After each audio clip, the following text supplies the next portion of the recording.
Hello friends, welcome to my another video. आज हम अपना लेक्चर नंबर 23 कवर करेंगे। इससे पहले हमने ये सारे टॉपिक कवर कर लिए हैं सोशल साइकोलॉजी के, और अब हमारे सिर्फ 3 लेक्चर बढ़ते हैं सोशल साइकोलॉजी को लेके। आज हम अपना जो टॉपिक कवर करेंगे वो है व्हाट इज़ ग्रुप, और प्रो सोशल बिहेवियर हमने लास्ट टाइम किया था लेक्चर नंबर 22 में देखना। इससे पहले हमने इंट्रोडक्शन टू साइकोलॉजी यूनिट 1 पूरा कंप्लीट किया, और आज हम करेंगे what is group, difference between group and crowd, team, audience. अच्छा, फिर उसके बाद stages of group formation, elements of group structure, types of group, social luffing.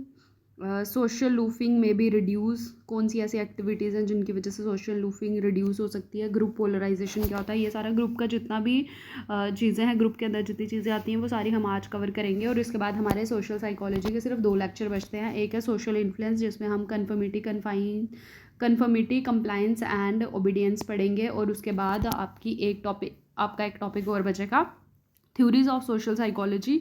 वो मैंने पहले भी करवाया। Theories of social psychology 7-8 theories है, एक ही लेक्चर में कवर करी हैं।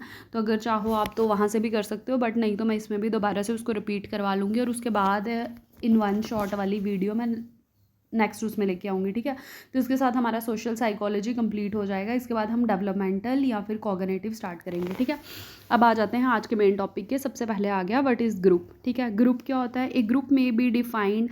और जो बच्चे मुझे नोट्स के लिए बोलते हैं, अब देखो जो वीडियोस के साथ मैंने PDF दी हैं तो वो नोट्स मेरे पास अवेलेबल है, मैंने तभी उधर के उधर वो अपलोड करे होंगे। बट जिन टॉपिक्स में सिर्फ वीडियो हैं, नोट्स नहीं हैं, तो इस टाइम मेरे पास वो नोट्स नहीं हैं। जैसे जैसे ये वीडियोज़ अपलोड हो रही हैं तो इनकी PDF आपको टेलीग्राम ग्रुप में जाके मिल जाएगी। और अगर किसी वीडियो में नोट्स नहीं है तो आप वीडियो को पॉज करके वहाँ से भी नोट्स बना सकते हो। ठीक है, तो अब वाले के साथ मैं नोट्स अपलोड कर रही हूँ। पहले वाली हो सकता है कि कोई वीडियो किसी के साथ नोट्स नहीं हो, तो आप खुद से बना लेना उसको। ठीक है, चलो अब टॉपिक स्टार्ट करते हैं। मेन आ गया what is group. A group may be defined as an organised system of 2 or more individual who are interacting and interdependent, who have common motive, have a set of role relationship among its member and have norm that regulate the behavior of its member। Simple सी चीज़ है। Group क्या है? एक organise system है जिसमें 2 या 2 से ज़्यादा इंडिविजुअल होते हैं जो एक दूसरे के साथ इंटरेक्ट करते हैं, एक दूसरे पे इंटरडिपेंडेंट है। ठीक है, जिनके कॉमन मोटिव्स होंगे, कुछ सेट ऑफ रोल रिलेशनशिप होंगे। ठीक है, और कुछ पर्टिकुलर नॉर्म्स को वो फॉलो कर रहे होंगे। ठीक है, तो जो भी इन कैरेक्टरिस्टिक्स को फुलफिल कर रहा है कोई भी ग्रुप, 2 या 2 से ज़्यादा लोगों को मिलके जो बना है एक आपका, उसको हम क्या बोलेंगे? ग्रुप बोलेंगे। कैरेक्टरिस्टिक्स क्या आगे इसकी? 2 या 2 से ज़्यादा लोग होने चाहिए, कॉमन मोटिव और गोल्स होने चाहिए, collection of individual who have, जो क्या है, इंटरडिपेंडेंट है और एक दूसरे की नीड्स को सेटिस्फाई करने चाहिए। इसको हम गैदरिंग ऑफ इंडिविजुअल भी बोलते हैं, मतलब एक साथ इंडिविजुअल क्या हुए हैं, इकट्ठे हुए हैं जो एक दूसरे के साथ इंटरेक्ट कर रहे हैं। ठीक है, डायरेक्टली या indirectly. Interaction are structured by a set of role और नॉर्म्स। ठीक है, अब वो जो इंटरेक्शन हो रही है ऐसे इधर उधर की फालतू बात नहीं हो रही है, किसी पर्टिकुलर टॉपिक पे हो रही है, कुछ नॉर्म सेट होंगे उसके रिलेटेड हो रही है। ठीक है, जैसे कि ग्रुप ऑफ साइकोलॉजी स्टूडेंट। तो साइकोलॉजी स्टूडेंट का ग्रुप हम क्यों बोल रहे हैं? क्योंकि कॉमन चीज़ क्या आ गई, सारे साइकोलॉजी के हैं, अपने टॉपिक के रिलेटेड बात कर रहे हैं। ठीक है, या फिर कोई साइकोलॉजी के सेमिनार के लिए इकट्ठा हुआ है, हम उसको ग्रुप बोल सकते हैं। अब आ गई एक चीज़ क्राउड। अब क्राउड में भी तो लोग इकट्ठे होते हैं और ग्रुप में भी इकट्ठे होते हैं, तो डिफरेंस क्या हुआ? क्राउड, देखो क्राउड में क्या होता है, is also a collection of people who may be present at place situation or by chance। ठीक है, ये क्या होता है कि कोई भी लोग जो एक साथ इकट्ठे हो रहे हैं, किसी सिचुएशन की वजह से इकट्ठे हो गए, किसी प्लेस में ऐसे इकट्ठे हो गए, और इरेशनल बिहेवियर है इनका, और एक दूसरे पे इंटरडिपेंडेंट नहीं है। जैसे कि रेलवे स्टेशन पे ग्रुप ऑफ पीपल ट्रेन के लिए खड़े हैं। ठीक है, तो इसको हम क्या बोलेंगे? क्राउड बोलेंगे, ना कि ग्रुप बोलेंगे, क्योंकि वो किसी पर्टिकुलर काम के लिए इकट्ठे नहीं हुए, एक दूसरे पे इंटरडिपेंडेंट भी नहीं है। ठीक है, फिर आ गया टीम। अब देखो एक जैसे वर्ड लगते हैं, इसलिए मैंने ये सारी चीज़ें क्लियर करवाई हैं, NCERT से ये चीज़ें ली हुई हैं, इसलिए क्लियर करवा रही हूँ क्योंकि मैच द फॉलोइंग में सिंपल 1 लाइनर पूछते हैं, वो आपको उधर क्या होगा, कन्फ्यूजन हो जाएगी। टीम क्या हो गया? स्पेशल काइंड ऑफ ग्रुप होता है team, committed to common purpose और goal, mutually accountable for their activities. ठीक है, अब ग्रुप और टीम में क्या डिफरेंस आ गया? ग्रुप क्या हो गया? Performance is depend on contribution of individual member. Group में क्या होता है कि जो परफॉर्मेंस है वो हर एक इंडिविजुअल पर्सन पे डिपेंड करती है, बट टीम में क्या होता है कि वो एज ए होल काम करते हैं, मतलब सब एक दूसरे पे। Individual and team work both matter, कि अगर इंडिविजुअल कोई काम कर रहा है या फिर कोई पूरी टीम काम कर रही है तो टीम को उससे इफेक्ट पड़ता है। जैसे कि क्रिकेट की टीम है, अब उसमें एक सिर्फ जो कैप्टन है सारी रिस्पॉन्सिबिलिटी उस पर नहीं होती है, जो बॉलर है, जो फील्डर है, जो बैट्समैन है, सारे मिलके क्या ये जो काम कर रहे हैं अपनी टीम को सपोर्ट कर रहे हैं, तो सबकी इक्वल कंट्रीब्यूशन है। बट ग्रुप में क्या होता है, कभी कभी परफॉर्मेंस किसी एक हेड पे डिपेंड करती है, हम उसको ही आगे लेके चल पड़ते हैं कि ग्रुप का हेड कौन है। Leader of group hold responsibility, जो मैंने आपको बताया, there is a leader, member hold themselves responsible. इसमें भी क्या होता है, लीडर होता है जैसे कि एक कैप्टन होता है, बट जो बाकी के मेंबर हैं उनकी भी इक्वल रिस्पॉन्सिबिलिटी बनती है। तो ये डिफरेंस है ग्रुप और टीम में। फिर आगे ऑडियंस, तो ऑडियंस क्या है, collection of people who have assembled for a specific purpose। ये क्या है, कलेक्शन ऑफ पीपल है, ये भी कलेक्शन ऑफ पीपल है, बट ये किस लिए इकट्ठे हुए हैं, किसी स्पेशल पर्पस के लिए। May be watch A cricket या फिर मूवी, ठीक है। जैसे कि थोड़ी देर के लिए ऑडियंस हम किसको बोलेंगे, थोड़ी देर के लिए, जैसे कोई मूवी चल रही है हम बैठे हैं, ऑडियंस हो गए। कोई गेम चल रही है हम बैठे हैं, ऑडियंस हो गए। हम जो देख रहे हैं ऑडियंस हो गए, ठीक है। अभी जो हम देख रहे हैं हम ऑडियंस है, जिनको हम देख रहे हैं वो टीम है। टीम के अंदर भी अलग अलग ग्रुप्स बने हैं, या फिर ऑडियंस के अंदर भी डिफरेंट डिफरेंट ग्रुप्स हो सकते हैं। क्राउड क्या आ गया, जो अलग अलग पर्पस वाले एक साथ भीड़ इकट्ठी हो गई, ठीक है।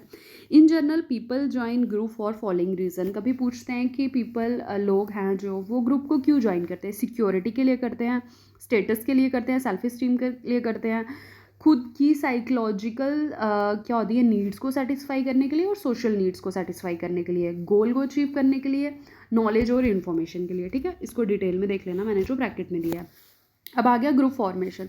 ग्रुप कैसे फॉर्म होता है, प्रॉक्सिमिटी की वजह से, सिमिलैरिटी की वजह से, कॉमन मोटिव और गोल्स की वजह से। डायरेक्ट क्वेश्चन आ सकता है, ठीक है।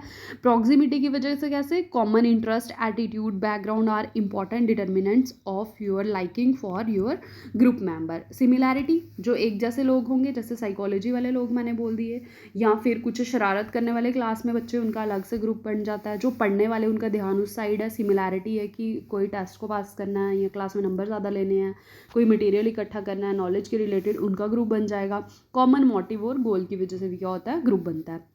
अब आगे stages of group formation, very important, बहुत बार पेपर में पूछी हुई है, ठीक है। तो किसकी पूछते हैं ज़्यादातर, टकमैन की पूछते हैं। 5 स्टेजेस है। सबसे पहले क्या आ गया, फॉर्मिंग, फिर स्टॉर्मिंग, नॉर्मिंग, परफॉर्मिंग, एडजॉर्निंग, ठीक है। फॉर्मिंग में क्या होता है, जब ग्रुप फॉर्म होता है। स्टॉर्मिंग, जैसे क्लास कोई नई स्टार्ट होती है, अलग अलग बच्चे हैं, ठीक है। अब क्या होगा उसके बाद, स्टॉर्मिंग, कोई नॉर्म सेट नहीं है, कोई कुछ नहीं है, तो ये जो ग्रुप बना है इसमें क्या होगी, बड़ी उथल पुथल बचेगी, सारे शोर डालेंगे। उसके बाद क्या होगा, नॉर्म सेट हो जाएंगे। जब नॉर्म सेट हो गए उसके बाद वो ग्रुप परफॉर्म स्टार्ट करेगा, और एक टाइम पे क्या होगा, ख़त्म भी हो जाएगा ग्रुप, ठीक है, एंड में। अब एक दिया रिचर्ड एंड जॉन लुइन ने 1982 में आपको 5 स्टेजेस, ये भी एक बार पेपर में पूछी हुई है। वो टकमैन की थी, ये इसकी हैं, रिचर्ड और जॉन की। इन्होंने सबसे पहले बोला फर्स्ट स्टेज आएगी इन्वेस्टिगेट, यानी कि सर्च, फिर आ गया सोशलाइज, फिर आ गया उस चीज़ को मेंटेन करना, फिर रीसोशलाइज करेंगे, और फिर रिमेंबर करेंगे। तो ये 2 टाइप की स्टेजेस जो मैंने आपको बताई किसकी, ग्रुप फॉर्मेशन की। अब आगे 4 important element of group structure. कौन से 4 इंपॉर्टेंट एलिमेंट है, सबसे पहले आ गया रोल। रोल क्या होता है, are socially define expectations that individual in a given situation are expected to fulfil. अब जैसे एज ए टीचर क्लास में मेरा क्या रोल है, पहले से क्या होगा, डिसाइड होगा, ठीक है, कि बच्चों की मेरे से क्या एक्सपेक्टेशन है। अगर मैं टीचर हूँ, एज ए टीचर, मुझे टीचर क्यों बोल रहे हैं, क्योंकि मेरे कुछ क्या है, रोल्स है। एज ए स्टूडेंट आपका क्या रोल है, मेरी चीज़ को रिस्पॉन्स करना, मैं कुछ होमवर्क दे रही हूँ उसको फुलफिल करके आना, मेरी ये एक्सपेक्टेशंस है एज ए स्टूडेंट आपसे, ठीक है। और एज ए टीचर आपकी, एज ए टीचर मेरे से आपकी क्या एक्सपेक्टेशन है, कि मैं आपको सारा सिलेबस कंप्लीट करवाऊँ, अगर आपके कोई डाउट्स हो मैं वो क्लियर करवाऊँ, आपको टाइम पे नोट्स दूँ, ठीक है। तो हर एक इंडिविजुअल के ग्रुप में क्या होते हैं, रोल फिक्स होते हैं। नॉर्म्स, नॉर्म्स क्या आ गया, unspoken rules, expected standard of behaviour को हम क्या बोलते हैं, नॉर्म। स्टेटस क्या हो गया, स्टेटस आ गया आपका सोशल पोजीशन से रिलेटेड आ गई ये चीज़। और स्टेटस दो टाइप का है, ascribed and achieved. Ascribed status क्या हुआ, बिकॉज ऑफ वंस सीनियरिटी की वजह से, जैसे कि जो जितने ज़्यादा बुजुर्ग लोग होते हैं या जो जितना सीनियर टीचर होता है हम क्या करते हैं उसको रिस्पेक्ट देते हैं। तो ये क्या हो गया, एस्क्राइब्ड स्टेटस आपका। अचीव्ड मतलब कि जो आपके हार्ड वर्क की वजह से आपको कुछ स्टेटस आपने अचीव किया है, ठीक है। फिर आ गया कोहिंसिवनेस। कोहिंसिवनेस में क्या आ जाएगा आपका, टीम स्पिरिट, वी फीलिंग। इसमें क्या आ गया, togetherness, binding, mutual attraction among group member. तो ये क्या है, कुछ फीचर्स किसके हैं आपके, एलिमेंट्स है ग्रुप स्ट्रक्चर के, कि ग्रुप में क्या क्या चीज़ें होती हैं, ठीक है। और उसके बाद ग्रुप थिंक क्या आ गया, कॉन्सिक्वेंसेस ऑफ एक्सट्रीम कोहिंसिवनेस। अब देखो कोहिंसिवनेस आ गया कि टीम स्पिरिट को हम कोहिंसिवनेस बोल रहे हैं कि जिस ग्रुप के मेंबर जितने एक दूसरे के साथ म्यूचुअली अंडरस्टैंडिंग है, उनके अंदर एक दूसरे की बात मानते हैं। ये नहीं है कि अपने ग्रुप की चुगली कहीं और कर रहे हैं, या अगर कोई प्रॉब्लम आ रही है इकट्ठे बैठ कर उसको डिस्कस कर रहे हैं, ठीक है। तो इस वजह से क्या हो रहा है, कोहिंसिवनेस इंक्रीज हो रही है। और इसी जब हम एक्सट्रीम लेवल पे कॉन्सिक्वेंस किसके, एक्सट्रीम कोहिंसिवनेस के, यानी कि जब ग्रुप में अच्छी बनती हो सब लोगों की, तो उसको हम क्या बोलते हैं, ग्रुप थिंक भी बोलते हैं। फिर आ गया type of group. Type of group में आपके कुछ आ गए 3-4 टाइप के। सबसे पहले प्राइमरी और सेकेंडरी। प्राइमरी में क्या आ जाएगा, major role in developing value और आइडियाज़। ये प्री एग्जिस्टिंग फॉर्मेशन, मतलब हम खुद से नहीं बनाते हैं, पहले से होता है, जैसे हमारी फैमिली। सेकेंडरी आ गया जैसे कि इनडायरेक्ट, जिसका इफेक्ट होता है हम पे, लेस फ्रीक्वेंट होते हैं, जिनको हम अपनी चॉइस के साथ क्या करते हैं, ज्वाइन करते हैं। फॉर्मल ग्रुप आगे हमारे, जिनके स्ट्रक्चर और रूल्स और लॉ वगैरह क्या है, फिक्स हैं। जैसे यूनिवर्सिटी का, हम कोई यूनिवर्सिटी ज्वाइन कर रहे हैं तो उधर क्या होगा, वो हमारा फॉर्मल ग्रुप है। इनफॉर्मल आ गया जैसे कि हम कोई फ्रेंड सर्कल का अपना ग्रुप ज्वाइन कर रहे हैं, उसमें हमारे लिए कुछ भी पहले से फिक्स रूल्स नहीं है। फिर आ गया in group and out group. In group आ गया जिस ग्रुप से हम बिलोंग करते हैं, जहाँ हमें वी फीलिंग आती है। आउट ग्रुप आ गया दूसरे ग्रुप के लोग, ठीक है। और इन ग्रुप और आउट ग्रुप पे एक एक्सपेरिमेंट किया था किसने, तेजवेल एक्सपेरिमेंट है, ठीक है। इस एक्सपेरिमेंट को पढ़ लेना। फिर आ गया सोशल लूफिंग। सोशल लूफिंग मैं आपको पहले भी पढ़ा चुकी हूँ, इसको हम डिफ्यूजन ऑफ रिस्पॉन्सिबिलिटी भी बोलते हैं। क्या है सोशल लूफिंग, दोबारा से पढ़ते हैं। इस पर एक क्या हुआ है, एक्सपेरिमेंट भी हुआ है, इसलिए मैंने इसको दोबारा से यहाँ पे किया होगा। It has been found that individual work less hard in group than they do when perform alone. अब देखो ये एक्सपेरिमेंट ये बोलता है कि जो एक इंडिविजुअल है, सोशल लूफिंग ये बोलती है मेन, इसको हम क्यों डिफ्यूजन ऑफ रिस्पॉन्सिबिलिटी बोलते हैं, कि जब एक इंडिविजुअल अकेले काम कर रहा है वो ज़्यादा अच्छा परफॉर्म कर रहा है, बट जब वो एक भीड़ में बैठ के कोई काम कर रहा है, ग्रुप में काम कर रहा है, तो ऑटोमेटिकली क्या हो रहा है, उसकी परफॉर्मेंस डिक्रीज़ हो रही है। एक इन्होंने एक्सपेरिमेंट परफॉर्म किया था, उसमें क्या किया था इन्होंने, पहले एक इंडिविजुअल को बिठाया, क्लैपिंग करने के लिए बोला, तो साउंड क्या है, ज़्यादा आ रही थी। फिर नंबर ऑफ़ इंडिविजुअल को क्या कर दिया, इंक्रीज़ कर दिया। अगर 3 कर दिए तो आवाज़, ये जो इंडिविजुअल पहले अकेले क्लैप कर रहा था, इसको ज़्यादा मेहनत करनी पड़ रही थी। जब 2 लोग और तालियां बजाने स्टार्ट हो गए, क्लैपिंग करने स्टार्ट हो गए, तो इसने अपनी ना थोड़ी कम कर दी वो। जब ग्रुप और बढ़ गया, जैसे 10 बंदे कर दिए अगर इन्होंने, कितना 3 से अगर 6 या 8 10 हो गए, तो ये जो 3 थे ना, इन तीनों ने अपनी क्या करी, परफॉर्मेंस और डाउन कर दी, क्योंकि इनको पता है और बड़े सारे लोग हैं जो ये काम करेंगे, क्लैपिंग करेंगे, ठीक है। तो ये जो लेटन ने एक्सपेरिमेंट किया था क्लैप एंड चेयर का, जैसे जैसे ग्रुप साइज इंक्रीज़ हो रहा था, एफर्ट क्या हो रहा था, डिक्रीज़ होते जा रहा था, ठीक है। इस एक्सपेरिमेंट को पढ़ लेना, तेजफल का एक्सपेरिमेंट भी पढ़ लेना, ठीक है। इसमें क्या था, individual member feel less responsible, motivation decrease होती जा रही थी जैसे नंबर ऑफ पीपल इंक्रीज हो रहे थे। Performance of the group is not compared with other group, जो क्योंकि एक ग्रुप की परफॉर्मेंस दूसरे ग्रुप के साथ कंपेयर नहीं हो रही थी, इसलिए भी क्या हो रहा था कि परफॉर्मेंस डिक्रीज हो रही थी। गेट के पेपर में इस टाइप की स्टेटमेंट्स आपको पूछ सकते हैं, ठीक है। फिर आगे सोशल लूफिंग में भी रिड्यूस। सोशल लूफिंग को हम कैसे रिड्यूस कर सकते हैं, making the effort of each individual identifiable. अगर ये जो फर्स्ट इंडिविजुअल है, इसकी परफॉर्मेंस को भी कोई आइडेंटिफाई कर रहा होता, तो इसने कभी भी क्या करना था, जो क्या है, अपनी परफॉर्मेंस देने को कम नहीं करना था। तो इसमें हमें क्या करना होगा, हर एक इंडिविजुअल की जो परफॉर्मेंस है उसको आइडेंटिफाई करना होगा। Increase the importance and value of task, जो टास्क दिया है उसकी वैल्यू और इंपॉर्टेंस को इंक्रीज करो। Individual contribution is important. Strength group cohesiveness, group की कोहिंसिवनेस को इंक्रीज़ करेंगे, यानी कि उनकी टुगेदरनेस को, म्यूचुअल अंडरस्टैंडिंग को, तो भी क्या होगा, सोशल लूफिंग आपको नहीं मिलेगी ग्रुप में, ठीक है। फिर आगे सोशल ग्रुप पोलराइजेशन, ये इंपॉर्टेंट टर्म्स है, मैं जो भी करवा रही हूँ। ग्रुप पोलराइजेशन में क्या आ गया, group are more likely to take extreme decision than individual alone. जो ग्रुप है मतलब ग्रुप में एक इंडिविजुअल ज़्यादा एक्सट्रीम डिसीजन ले सकता है एज़ कम्पेयर टू अगर एक इंडिविजुअल क्या हो, अकेला हो। This strengthening of the group initial position as a result of group interaction. ये जो ग्रुप की स्ट्रेंथनिंग हो रही है कि मतलब जैसे एक सिंगल इंडिविजुअल है, इसके अगर इसने कोई क्या करना होगा, डिसीजन लेना होगा, इसको डिफ़िकल्ट लगेगा एज़ कम्पेयर टू अगर ये एक ग्रुप का पर्सन है और उस ग्रुप में रह के अगर ये डिसीजन में कुछ परसेंट कंट्रीब्यूट करता है तो वो ज़्यादा ईजी होगा।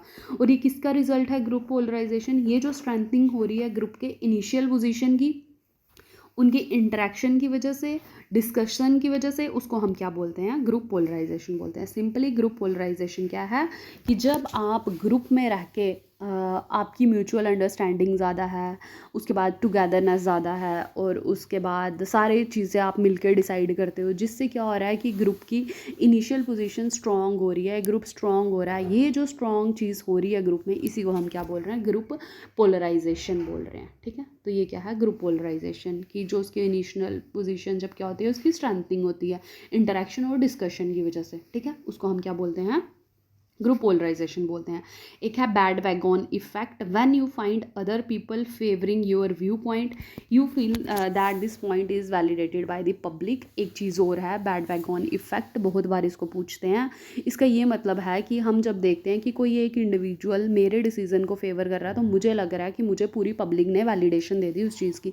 जैसे कि मैं बोल रही हूँ कि अगर मेरे को क्लास लेनी है, अगर मेरी 1 घंटे की क्लास है 12 से लेके 1 तक, और मैं 12:15 से 12:45 तक क्लास लेती हूँ 30 मिनट। ऑफिशियली मुझे कितने 60 मिनट की लेनी है, बट ऐसे मैं 30 ले रही हूँ।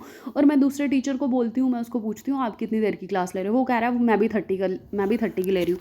तो मुझे क्या लग रहा है, अगर एक टीचर ने मेरे व्यू पॉइंट को वैलिडेट कर दिया, तो ये पूरे पब्लिक ने मेरे को वैलिडेशन दे दी कि हाँ तुम 1 घंटे की क्लास 30 मिनट ले सकती हो।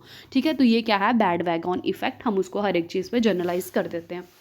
ठीक है, तो ये था आज हमारा ग्रुप और group formation, stages of group, audience, crowd, ये सारी चीज़ें, टीम, हमने सारे टॉपिक आज कवर किए। इनमें कोई डाउट होगा तो मैसेज करना। जैसे ही यूनिट कंप्लीट होगा आपके नोट्स मैं अपलोड कर दूँगी। बट कभी कभी मुझे लगता है कि नोट्स नहीं देने चाहिए, आप खुद से नोट्स बनाओ। कुछ बच्चे सिर्फ नोट्स लेने आते हैं, तो फिर मुझे अच्छी फीलिंग नहीं आती है कि मैं इतनी वो करके आपको पढ़ा रही हूँ और आपको सिर्फ नोट्स चाहिए।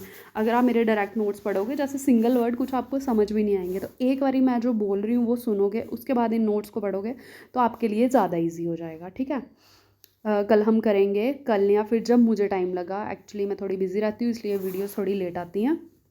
तो नेक्स्ट जब मैं लेक्चर लेके आऊँगी उसमें सोशल इन्फ्लुएंस होगा, जिसमें कन्फर्मिटी, कंप्लाइंस एंड ओबीडियंस मैं एक ही लेक्चर में कंप्लीट करवा दूँगी। टाइप्स ऑफ ये कुछ प्रीवियस ईयर जो आए हुए हैं आज तक वो हैं, और इसके बाद थ्योरीज ऑफ सोशल साइकोलॉजी, और उसके साथ हमारा सोशल साइकोलॉजी कंप्लीट हो जाएगा।